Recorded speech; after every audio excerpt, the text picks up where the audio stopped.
Issue 89. Sally starts to cry, naturally being terrified because her father got injured and she's afraid of losing him for real this time. Not to mention she just lost her brother to Eggman. She says to Sonic, surprisingly calm looking, that she trusted Sonic to protect the king. And Jeffrey actually stands up for Sonic, telling her that Sonic had no choice other than to leave the king's side. And fortunately he gets interrupted by her crying and not by her yelling at him. Oh good, Elias was saved. They didn't make it clear last issue. He goes to comfort her to be a good brother, and as Jeffrey orders a guard to return the Sword of Acorns to the Royal Reliquary, Sonic for some reason insults him as Mr. Perfect behind his back, even though it looks like they were finally friends for a couple issues. Well, it would be boring if they stopped being rivals altogether, especially since Sonic the Hedgehog never really has a proper rival in the series. Like, Knuckles and Metal Sonic and Shadow never really compete with him. Although, the only thing Jeffrey's really competed with him with is with Sally. But the point is that their whole dynamic is supposed to be that they hate each other. My question is, how worthless is that Sword of Acorns for combat if the king was fighting with it and he still got injured? I picture a magic sword shooting laser beams and stuff. But I guess not. Instead it just functioned like a normal sword when it came to fighting those robots. Rosie comforts Sonic and confirms exactly what I've been saying all along. Sally's outburst came as a result of the intense pressure she's undergoing. Foreshadowing. Mina cheerfully comes back from her walk babysitting some kids, and she wonders why Sonic seems so glum. Elias sits down beside Sally and comforts her, saying it's hard when things start spinning out of control. And Sally says, while holding her niece in the fetal position, that they've been spinning out of control for some time now. And that look in her eyes. See? Sally complains sadly that I used to know what was going on when the chain of command ended with me. But ever since its return, Dad's kept things from me and left me out of every decision. Now you too. I like how there's some lightheartedness here, as Elias mistakenly calls the hidden city of the ancients the hidden city of the old ones, and Sally awkwardly corrects him in one word. That actually made me giggle, and it's well written in comedy because it's perfectly natural for her to make that mistake. He apologizes to her for the condition of her mother being kept from her, although I don't understand why he's acting like he's done something wrong.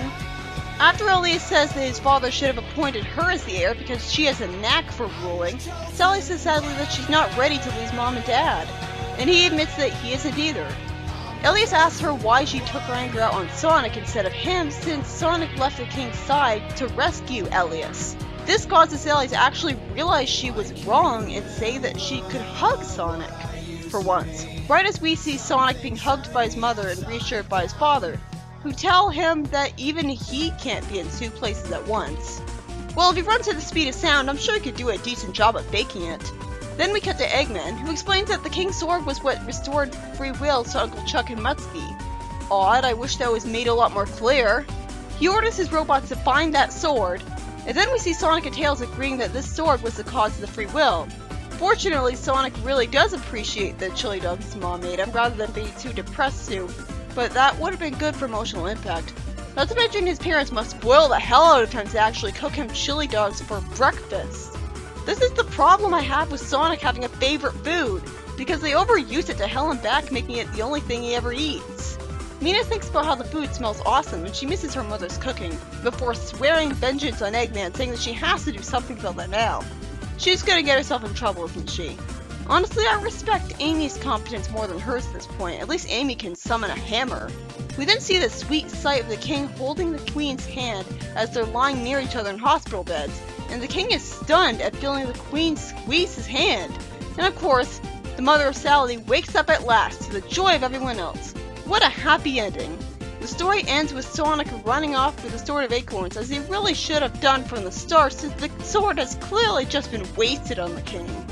The second story picks up where Knuckles and Robin left off, with them rowing a canoe to Albion instead of walking on the water because Knuckles is scared of tempting fate with it, being hydrophobic. After a few panels of basic recap about Robin discussing his time with Knuckles, we cut to what at first I thought was a female brotherhood until I saw some male echidnas there, the light brown one looking terrible. But the rest of them are pretty great designs, especially the female ones. Counselor Gala complains about Knuckles potentially rejecting his homeland after making it clear that she's been watching and eavesdropping him through a camera. And she's told that Knuckles' duties lay elsewhere.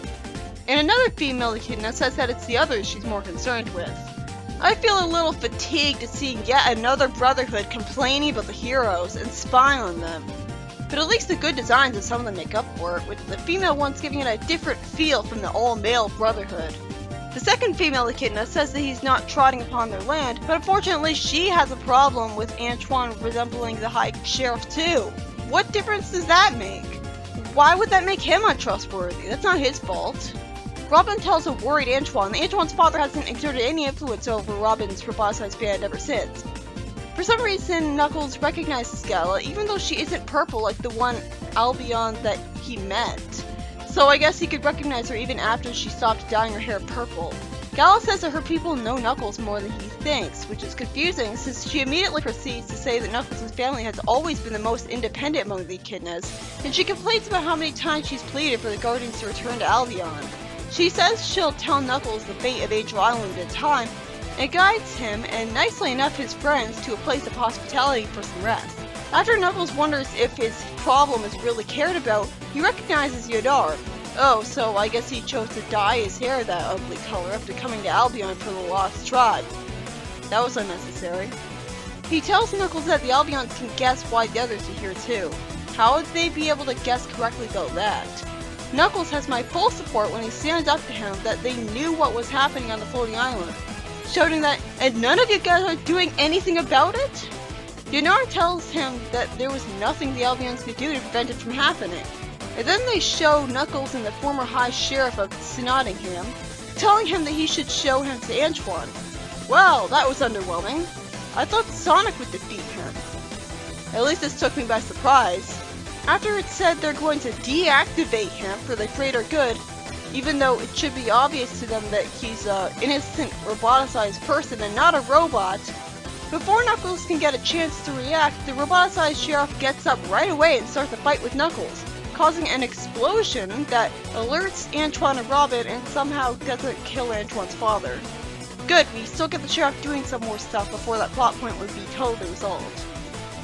The first story, by Carl Bullers, is about Sally having another moment of vulnerability, starting to cry about her father's injury and telling Sonic she trusted him to protect him, and Elias comforting her. So rather than this being chickification or whatever, which I honestly think has completely ended by this point, Rosie and Sally herself confirm what I've been saying all along. This isn't just chickification. This isn't just her reacting excessively to one thing for no reason. This is her starting to snap under an immense amount of pressure and being stressed out at everything spiraling out of control, with one terrible thing happening to her after another, especially since she's no longer the real leader of the Freedom Fighters. Considering her only purpose is to be the leader, it makes sense that she'd have a crisis over being replaced by someone who leaves her out of the decisions. It gives better depth to her character by making her get worried and stressed out like a normal human being rather than not really caring at all. Getting invested rather than be totally apathetic like Boom Sonic. She doesn't have to be a badass all the time. And after she has that sympathetic moment, and it's revealed that the Sword of Acorns can restore people's free will, which makes perfect sense considering it did the same thing for the brainwashed soldiers of King Acorn when they were going after Robians, there's a happy ending where the Queen heartwarmingly wakes up holding her husband's hand. The second story is by Ken Penders, and as Knuckles and some friends go to Albion, which has a government brotherhood of its own, which would have been much more fatiguing if it weren't for the presence of good female designs of echidnas, giving it a different feel. And the story doesn't get much done yet, as it simply ends at Antoine's father fighting Knuckles after being threatened with being deactivated. I have to wonder why it took him this long to wake up and start attacking. And I guess the Albions are genuinely unaware that this guy's a roboticized person with no free will, because otherwise shouldn't even be considering deactivating him. If they know about all the trouble he's been causing, why don't they also know that this isn't his fault?